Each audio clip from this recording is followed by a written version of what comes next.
December 8, 1941. A cold, tense morning in Berlin. The type of winter day that hung low with grey clouds and the weight of consequences when Adolf Hitler entered the Reich Chancellery war room, believing he already understood the world's new reality. Japan had struck Pearl Harbor only the day before, and in Hitler's mind the attack had shattered American morale, exposed US military weakness, and provided the final proof that the United States, still recovering from the Depression, still politically divided, still militarily unprepared, would crumble under the pressure of war. But as he moved deeper into the war room, where his senior officers sat with files, coded messages, and intelligence summaries stacked in front of them, he noticed immediately that the mood was not triumphant. There were no smiles, no bold proclamations, none of the celebratory energy he expected after Japan's apparent victory. Instead, there was only silence, tense glances, and the sharp smell of cigarette smoke rising from ashtrays that had clearly been filling since dawn. Even before receiving a single report, Hitler sensed something was wrong. Then General Jodl handed him the first intelligence file, an assessment of the American response to Japan's attack, and as Hitler began reading, the foundations of his assumptions began to shake. Contrary to his predictions, the United States had not descended into chaos. It had not collapsed in fear. It had not fractured politically. Instead, within 24 hours, the American government had mobilized with a unity and velocity that shocked even its own analysts. Emergency congressional sessions had passed resolutions in minutes. Recruitment offices had lines down the street. Civilian manufacturing plants had already begun retooling for wartime production. And the American press, expected by Berlin to demand neutrality or retreat, was calling openly, fiercely, unanimously for total war. Hitler set the report down slowly, his expression unchanged but his posture rigid. He had believed deeply and firmly that the United States was too soft, too commercial, too spoiled by comfort to fight a sustained conflict. His ideological contempt for America had convinced him that its people were incapable of sacrifice and that their leaders were incapable of strategic discipline. Yet the evidence in his hands told a different story, a story of a nation that had not been broken by the attack on Pearl Harbor, but awakened by it. As he opened the next file, an industrial forecast prepared by German economic analysts Hitler's unease deepened. The numbers spelled out a reality he had long refused to consider. American factories, once producing cars, refrigerators, radios, and washing machines, were capable of shifting to wartime output at a scale unmatched anywhere on Earth. The United States possessed more steel than Germany, Italy, and Japan combined, more oil than the Axis could hope to seize in a decade, more copper, more aluminum, more coal, more electricity, more skilled civilian workers, more transport infrastructure, and infinitely more industrial potential. But what truly unsettled German analysts and what Hitler now read line by line was the speed of America's mobilization. Assembly lines that normally required months to convert had switched in days. New shipyard expansions were breaking ground within 48 hours. Congress had approved emergency war funding before the ink on Roosevelt's speech had dried. American factories were being authorized to run day and night, with no restrictions on fuel, material, or labor. And while Germany's economy was already strained by its campaigns in the Soviet Union, North Africa, and the Atlantic, America's economy had barely begun to exert itself. Watching Hitler's jaw tighten, General Keitel cautiously added that the United States, if fully mobilized, could outproduce the Axis powers 10-1. Hitler glared at him but did not deny it. He had heard similar warnings before, warnings he dismissed as defeatist, warnings he insisted were based on flawed assumptions, warnings he believed reflected cowardice rather than analysis. But now the data was impossible to ignore. He turned to a section of the report labelled Projected War Production, 1942-1943, which contained estimates so staggering that even the German analysts had hesitated to sign their names to them. According to intercepted American industrial planning documents, the United States intended to build more tanks in a single year than Germany had built since the beginning of the war. It intended to produce more aircraft in 12 months than the entire Axis combined. It intended to expand its navy to levels that made the concept of a German Atlantic blockade almost impossible. The predictions seemed unreal, fantastical, even foolish, and yet the Americans were already proving they could do it. Hitler set the report aside and walked toward the large map of the world mounted on the war room wall. Red pins marked German positions across Europe, North Africa, and deep inside the Soviet Union. To Hitler, these pins represented proof of destiny, proof that the Reich had reshaped the world in only 2 years. But now he stared at the map differently. The Atlantic Ocean no longer looked like a barrier keeping America distant. It looked like a highway won America, with its shipbuilding program, could cross in overwhelming force. Hitler returned to the table and demanded updates on American naval movements. Admiral Raeder explained that the US Navy, far from retreating into coastal defense after Pearl Harbor, was expanding convoy operations, increasing Atlantic patrols, and reinforcing bases in Greenland and Iceland. Hitler interrupted him, asking sharply whether American industrial output could replace ships faster than Germany could sink them. Raeder hesitated, then he nodded. A silence fell over the room. Hitler paced slowly, hands clasped behind his back.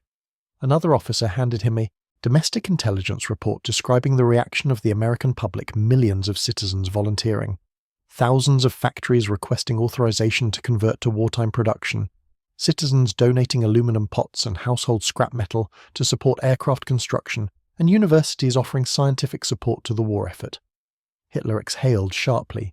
He had always believed the American people were fragmented, divided, incapable of coordinated sacrifice. But the report revealed the opposite. They were united, motivated, and increasingly driven by a sense of moral purpose that framed the war as a global struggle between democracy and tyranny.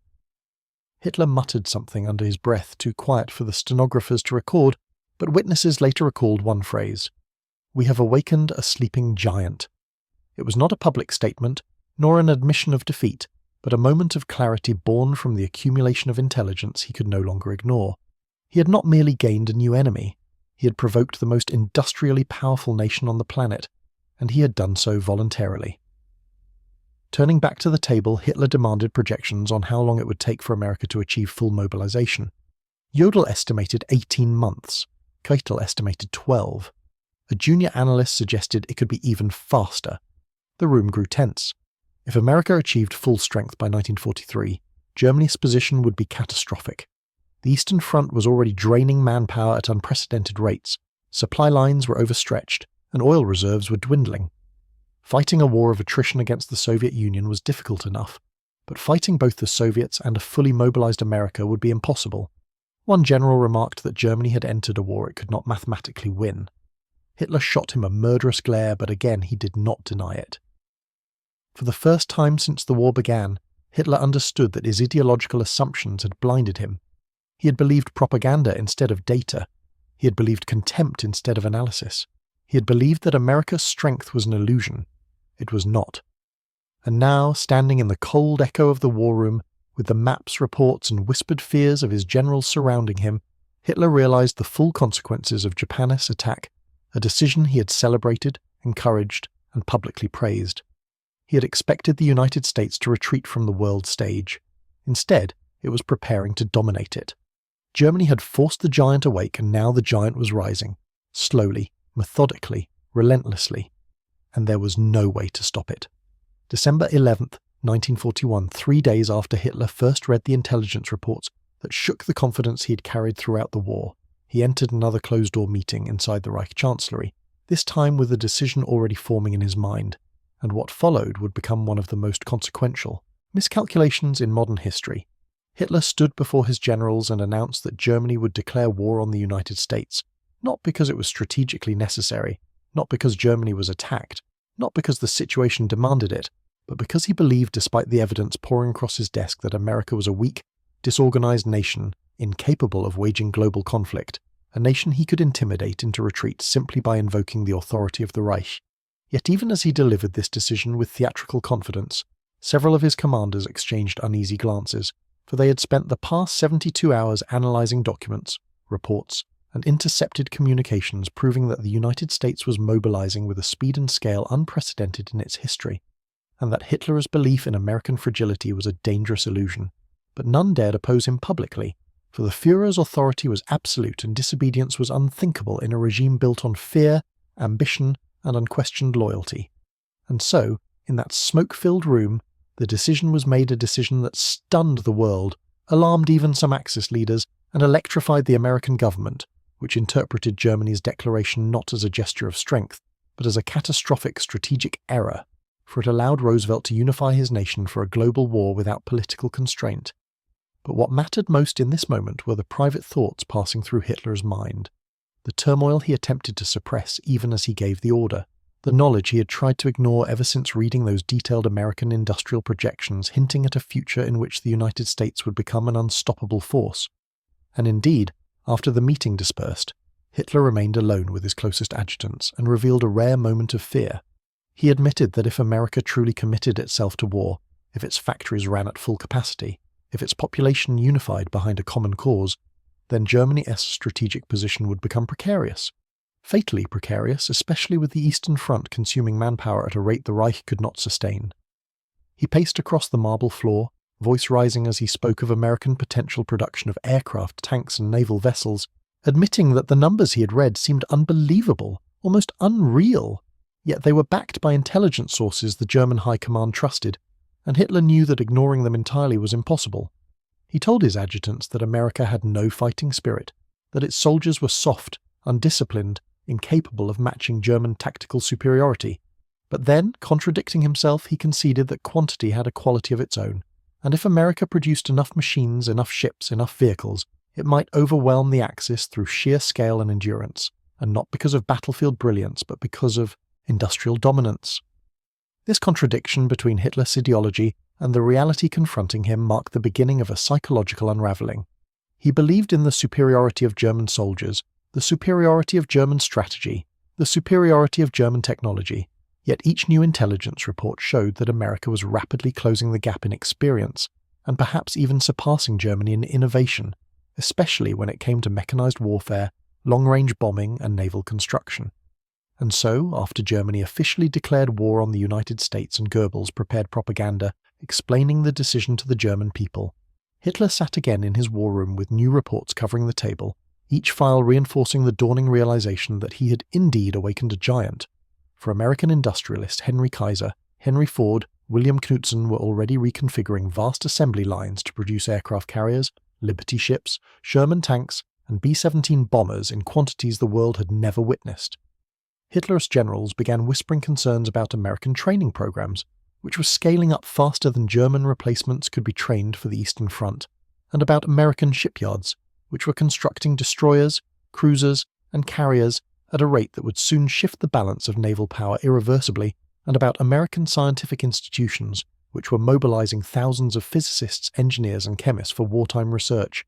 Hitler listened to these concerns with a tight jaw, often interrupting to insist that America lacked the courage to fight prolonged battles. But even as he said this, he demanded updates on how long Germany could sustain its existing offensives before running out of fuel, ammunition, and manpower, and the answers were grim. With the Soviet Union refusing to collapse and the Red Army growing stronger each month, with supplies stretched across thousands of kilometers of frozen terrain, with British bombing raids cutting deeper into German industry, and with U-boats unable to maintain a decisive blockade, Germany was already fighting at the edge of its capacity, and this was before American forces had even fired their first shots in Europe. One senior officer dared to suggest that Germany seek a rapid and decisive victory in Russia before American power could materialize. But Hitler knew, deep down, that the Eastern Front was no longer a battlefield where victory could be achieved quickly, and so, confronted with the reality that Germany could not defeat both the Soviet Union and the United States in a long war, Hitler attempted to rationalize his decision by arguing that America's distance from the European theatre made it incapable of sustained intervention, yet intelligence reports contradicting this assumption continued arriving daily. Reports about American cargo ships crossing the Atlantic, American pilots training in Britain, American generals meeting with British command to plan joint operations, and American production figures that grew more alarming by the week. And in the months that followed, Hitler's private comments became darker, more cynical, more reflective of a man who understood that his declaration of war had fundamentally reshaped the strategic landscape. He complained about American shipyards producing merchant ships faster than U-boats could sink them. He admitted frustration at the speed with which the US Army was mobilizing millions of soldiers, and he recognized with growing dread that America's geographical isolation, once seen as a weakness, was actually a shield, protecting its factories from bombs and allowing its economy to expand without interruption. In one conversation recorded by his adjutants, Hitler said quietly, almost to himself, "Amerika ist gefährlicher als ich dachte." America is more dangerous than I thought. A remark that revealed the depth of his private apprehension even as his public speeches grew more defiant. And by late 1942, when American forces were landing in North Africa, when American planes were flying combat missions across Europe, when American production had already surpassed Axis output, Hitler finally articulated what he had sensed on the morning of December 8, 1941, that the giant he believed could be intimidated, the giant he believed lacked the will to fight, the giant he believed was weakened by distance and decadence, had risen with a fury and discipline he had never expected, and that this giant armed with limitless steel, limitless fuel, limitless manpower, and a unified national purpose was now the greatest threat the Reich had ever faced, greater than Britain, greater than the Soviet Union, greater than all the enemies Germany had fought up to that point. And so, as he looked across the vast maps in his war room, the pins marking German gains no longer symbolized destiny but fragility, and the ocean separating Europe from America no longer felt like a shield, but an open door through which the arsenal of democracy would march, fly, and sail in overwhelming waves. Hitler realized then too late that he had triggered the very outcome he feared most, that his own words, spoken impulsively and fueled by ideology rather than strategy, had awakened the one enemy Germany could never defeat in a war of production, endurance, and global reach. And as the years passed and Germany collapsed under the pressure of American factories, American fleets, American armies, and American alliances, the truth he had sensed in that first moment of clarity became unavoidable. By declaring war on the United States, Hitler had not just miscalculated, he had sealed the fate of the Third Reich with a single decision, one born of arrogance, ignorance, and a catastrophic misunderstanding of the giant he had roused from its slumber.